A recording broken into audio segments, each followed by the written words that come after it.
Back on Hitting Hard with Jon Chuckery here on Locked On Sports Atlanta. Head over to youtube.com, put Locked On Sports Atlanta into your search browser. Find our page there, and of course, subscribe to it. Leave us a comment, and we always ask you to download us free on your favorite podcast platform, Spotify, Odyssey, whatever you like the best, and leave us a 5-star review there. Also, follow me on my personal Twitter page. That would be at JMCH316. You know, we spend so much time, focusing on the idea of what the Hawks need to do. And we saw reports yesterday about how Donovan Mitchell is unnerved and unsettled and uneasy and unsure and this and that or whatever like that about the fact that Quinn Snyder is leaving the Utah Jazz organization and stepped down as head coach. And that's Donovan Mitchell feeling a certain way as he felt like that he was, one of the reasons that he signed his big extension is the fact that he, like Quinn Snyder, wanted to be a part of all of it. So it makes people start wondering about, okay, is he going to be on the move or this, that, and the other? We've obviously thrown out all the names of the Atlanta Hawks, the Zach LaVines, the Donovan Mitchells, the Rudy Goberts, the Bradley Beals, the this guy, that guy, the Jamari Grant. I mean, and there's probably some fire to the smoke of all these names and things like that. But as we've also explained, there's a lot of these guys who probably at the end of the day, while it sounds good to say, it sounds good to say Ayton's on the move, Beal's on the move, this and the other, when the reality is that they're probably not going anywhere. At the end of the day, Ayton will probably sign a max deal with the Suns and stay there, and they'll work out their differences. Mitchell and Gobert will stay in Utah. Zach LaVine's going to sign back up with the Chicago Bulls. Bradley Beal's going to stay with the Wizards. They want to build around him and this and the other. So what does that leave the Hawks at the end of the day? What if the Hawks can't find themselves a star player for all of it? I don't have a problem with moving your assets for the sake of getting a superstar in this league. We've talked about, I'm not necessarily a fan of moving on from Okongwu or DeAndre Hunter just yet if I don't have to, but if the right superstar came along, I would be willing to do that. I don't think the Hawks are going to get in this mindset of changing the roster just for the sake of changing the roster. Yes, we heard from Tony Ressler. Yes, we've heard from Travis Schlenk about, if we had to do it over again. I heard Steve Koonin on the radio the other day saying that, yes, there was a couple of few deals on the table that in hindsight, maybe they should have pulled the trigger on one or multiple deals and things like that. So while I think I understand that the Hawks know that they have to make some changes, I also don't think that you just change for the sake of change. If you look right now at the salary cap for the Atlanta Hawks, Young, Collins, Gallinari, Capella, Bogey, Herter, Hunter, Okongwu, Jalen Johnson, those guys are all under contract right now. So you have some room on your roster to play with adding some guys. You want to add a backup point guard. You want to add a little player here or there, whatever like that. But I don't think the Hawks are going to trade and move some of their assets just for the sake of saying that they made roster changes. Because look, if you want to get in the star business, that's one thing. But you don't also want to get yourself in the middle tier guys. I always joke about there are so many bad contracts in the NBA.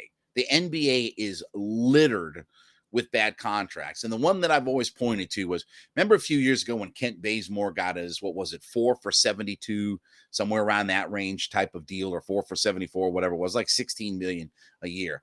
And he's an 11-5 guy. That's all that he is. He's an 11-5 guy. At the end of the day, he's an 11-5 guy, 11 points, 5 rebounds, right? The NBA's littered with those guys. I can find those guys off the street. I don't have to pay him $60 million, $74 million, whatever like that. The NBA's loaded with those. But teams have cap space. They have to spend it. You don't want to let some guys go and this, that, and the other. I don't think that Travis Schlenk is going to get himself in the business of just changing for the sake of change.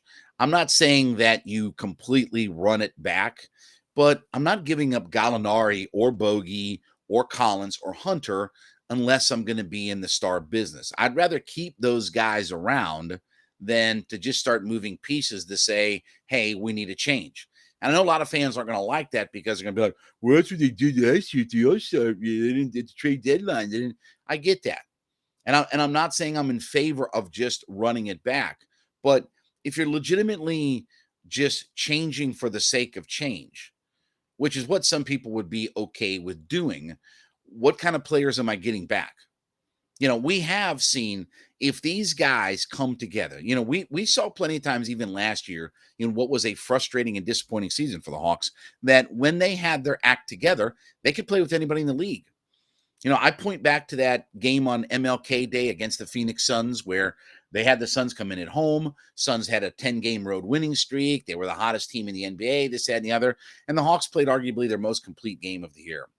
When they've got their pieces cooking, there's no doubt about it that they can beat anybody in the league. The problem is the consistency of how often can you get your players to all come together like that.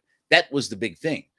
Between injuries and COVID and everything else that they were dealing with, also the consistency factor of night in, night out. I don't know if Bogey's going to be, 20 points, or is it going to be 3 for 11 from the field? I don't know if Gallinari is going to be the Gallinari hot off the bench, or he's going to give me a 2 for 9 off the bench. I don't know.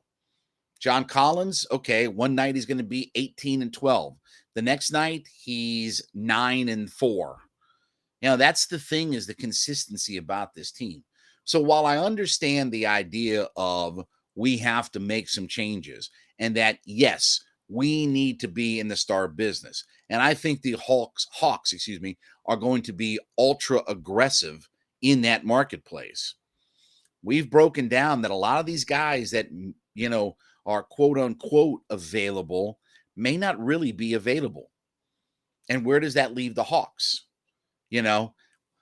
My guess would be if the Hawks can't find the right deal, or they can't sign the right free agent or whatever like that, that they won't hit the panic button. They won't go out there and make a bad deal just for the sake of saying that they brought somebody in and made some changes and things like that.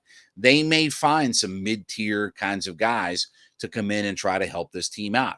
Some guys who have maybe been a bust somewhere else, or guys who are looking for a second chance in this league. You know what I mean? Some guys like that they may roll the dice on. But I don't get the feeling that Travis Schlenk, unless he has a deal that he feels like is really going to make this team better, is just simply going to add pieces to this roster for the sake of making those kinds of changes. I don't want the Hawks to get in the business of making some bad trades and then looking down the road and saying, gosh, we're really better by giving up this guy and that guy and this, that, and the other. Worst case scenario is Gallinari is on the final year of a contract. And, unfortunately, you kind of have to bring some of those guys back and you try to go get it. And, you play some of your younger guys. I think that's the other thing, too, that a lot of Hawks fans want to see is, hey, what about the guys we drafted last year? Can we start to see these young guys and start to see what we have out of all of it? So I want the Hawks to be as aggressive as possible, and I want them to be in the discussion of every top flight guy. I don't care if it's Jamari Grant. I don't care if it's Beal. I don't care if it's Levine. I don't care. I want to hear the Hawks be in discussions to go get Giannis. I know that's ridiculous, but I want them in the discussions if Kevin Durant is going to leave Brooklyn, Kyrie Irving's leaving Brooklyn, Joel Embiid wants out. I want them in every single solitary discussion point of superstar player in the NBA, but I don't want them to just give up assets for the sake of making change.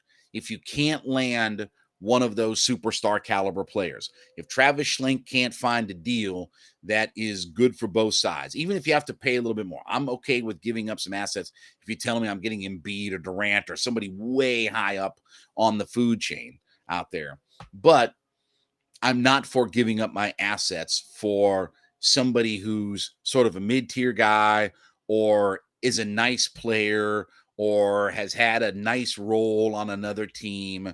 And, again, he's been maybe a decent player on a really bad organization. That's what scares me about a Karl Anthony Towns is, okay, I know he's a really good player, but somebody has to be a good player on a bad franchise. Somebody's going to lead them in scoring and rebounding and everything like that. So I don't want changes for the sake of change. I want it to make sense by having stars, but I don't think Schlenk's going to panic. But I hope that they can get themselves in the discussion, and I hope we're talking about some type of superstar that lands here at the end of the day. All right, when we get back, I think it's pretty clear that Kirby is definitely the third best coach in college football. We'll talk about that next. Chuckery on Hittin' Hard on Locked On Sports Atlanta.